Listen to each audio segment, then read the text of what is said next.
2 குழந்தைங்க இருக்கிற ஒரு பெண்மணி என்ன பண்ணியிருக்காங்க, திடீர்னு தான் வீட்டில் எல்லாருக்கிட்டையும் கடன் கேட்குறாங்க. சுற்றி இருக்கிறவங்க கிட்டலாம் நிறைய லட்சக்கணக்கில் கடன் வாங்குறாங்க. என்ன பண்ணுறாங்க, ஏன் இந்த கடன் வாங்குறாங்க அப்படின்றத யாருக்குமே தெளிவே இல்லை. ஒவ்வொருத்தவங்களும் தனித்தனியாக கடன் கொடுத்துட்டாங்க. இந்த பிரச்சனை அவங்க கடன் வாங்கி ஒரு 6 மாதத்துக்கு அப்புறம் தான் குடும்பத்தில் இருக்கிறவங்களுக்கே தெரிய வருது.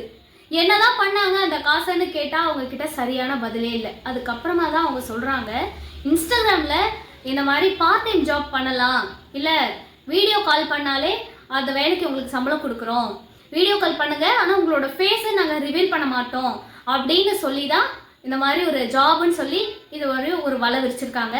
அவங்களும் அதை நம்பி சரி யாருக்கு தெரிய போகுது, அடுத்து அந்த பேசுகிறவன் அவ்வளோ நம்பிக்கையானவனா அவங்களும் நம்பி அதுக்கெல்லாம் ஓகே சொல்லி அவங்க சொல்கிற மாதிரி வீடியோஸும் எடுத்து கொடுத்துருக்காங்க. ஆனால் அவன் ஃபேஸ் எல்லாம் எதுவுமே பிளர் பண்ணாமல் இந்த வீடியோவை நான் சோஷியல் மீடியாவில் போட்டுருவேன்னு மிரட்டி காசு வாங்கியிருக்கான். கிட்டத்தட்ட அவங்க ஒரு 1.5 லட்ச ரூபா காசு கொடுத்துருக்காங்க. கொடுக்க இன்னும் கேட்டுக்கிட்டே தான் இருக்கான். அதனால் அவங்க பயந்து போய் நிறைய கடன் வாங்குறதுல தான் இருக்காங்களே தவிர எப்படியாவது அவனோட வாய் அடைச்சிடணும், வீடியோஸை ரிட்டர்ன் வாங்கிடணும் அப்படின்னு தான் அவங்க நினைக்கிறாங்க. தான் வீட்டில் இருக்கிறவங்க கிட்ட இந்த பிரச்சனையை சொல்லணும்னு கூட அவங்க நினைக்கவே இல்லை. ஆனால் ஒரு கட்டத்தில் கடன் கொடுத்தவங்க எல்லாம் அவங்க வீட்டில் சொல்லிடவும் தான் இந்த பிரச்சனையே பெருசாக வந்திருக்கு. எனக்கு அதுக்கப்புறமா தான் ஒரு விஷயம் ஞாபகம் வருது. நான் 2021 நான் இன்ஸ்டாகிராமுக்குள்ளே வரேன் ஃபர்ஸ்ட் டைமு.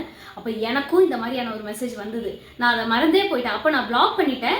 இப்போ இந்த விஷயம் கேட்டதுக்கப்புறமா தான் தெரியுது அவங்கெல்லாம் இன்னும் யாரும் திருந்தவே இல்லை. ஃபஸ்ட்டு யார் இன்ஸ்டாக்குள்ளே வராங்களோ ஒன்றுமே அதில் போடலை, ஒரு விமனோட ஐடின்னு ஐடென்டிஃபை பண்ணாலே ஃபஸ்ட்டு வலை விரிக்கிறாங்க. இதில் இன்னும் எத்தனை பேர் மாட்டியிருக்காங்க அப்படின்றது தெரியல. ரொம்ப நம்ம கவனமாக இருக்கணும். இந்த பிரச்சனைகள்லாம் புதுசாக முளைக்கக்கூடியது. புதுசாக ஆப் எல்லாம் வருது, நம்ம யூஸ் பண்ணுறோம். அதுலேருந்து மக்கள் க்ரௌடு இன்க்ரீஸ் ஆக ஸ்கேம் இன்க்ரீஸ் ஆகிக்கிட்டே இருக்குது.